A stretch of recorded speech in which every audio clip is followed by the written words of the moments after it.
अच्छा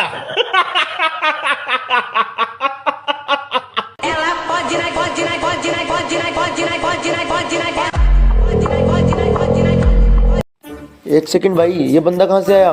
कंटेंट नहीं मिल रहा तो मतलब कुछ भी डाल दोगे? एक सेकंड रुको।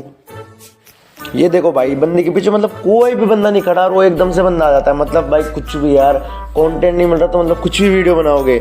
मतलब यार भगवान ने बुद्धि दी है, उसका कहीं तो इस्तेमाल करो यार।